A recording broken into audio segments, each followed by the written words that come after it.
If you're looking for an AI tool that can generate images, edit photos, create marketing visuals, and potentially save you hours of design work, you may have come across NanoFlow.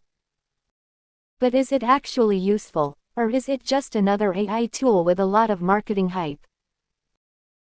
In this video, we're going to take a quick but detailed look at NanoFlow, its main features, who it's designed for, its pros and cons, and most importantly, whether I think it's worth considering. So let's get started. NanoFlow is an AI-powered image generation and editing platform. The basic idea is pretty simple. Instead of manually creating an image from scratch or spending a lot of time editing an existing image, you can describe what you want using a text prompt, and the AI does the work for you. You can use it to create new images, modify existing images, remove or add elements, change parts of an image, and create different types of visual content. So essentially, NanoFlow is trying to make image creation more accessible, even if you're not an advanced designer. The workflow is quite straightforward. You start by giving the AI a prompt describing the image you want. For example, you could ask it to create a futuristic technology image, a product mock-up, a social media graphic, or a particular background. The AI then generates an image based on your instructions. But you can also work with an existing image. Instead of manually editing it, you can tell the AI what you want changed. For example, remove the object in the background. Change the background. Add another element. Change this part of the image. The idea is that you communicate with the AI in normal language instead of having to know exactly which editing tool to use. And that's probably one of the biggest advantages for beginners. Let's quickly look at some of the main things NanoFlow offers. The first and most obvious feature is generating images from text prompts. This can be useful for YouTube thumbnails, social media content, presentations, websites, advertisements, blog images, and creative projects.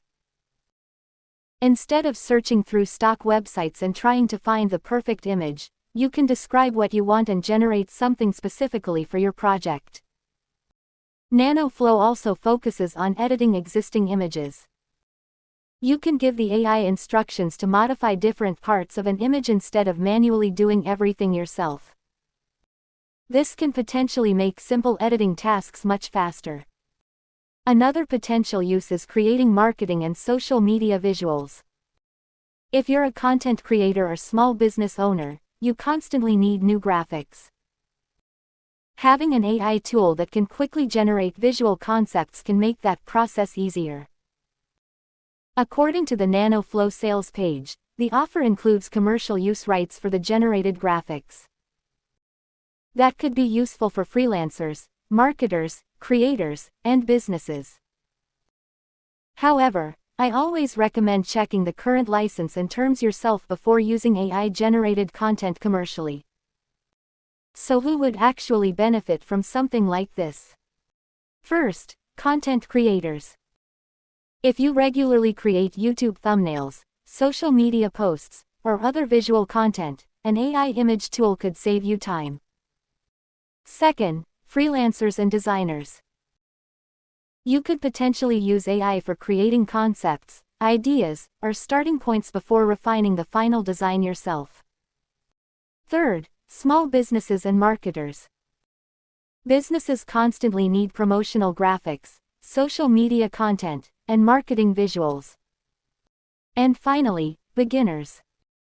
If you don't have advanced Photoshop or graphic design skills, the ability to simply describe what you want could make image creation much easier.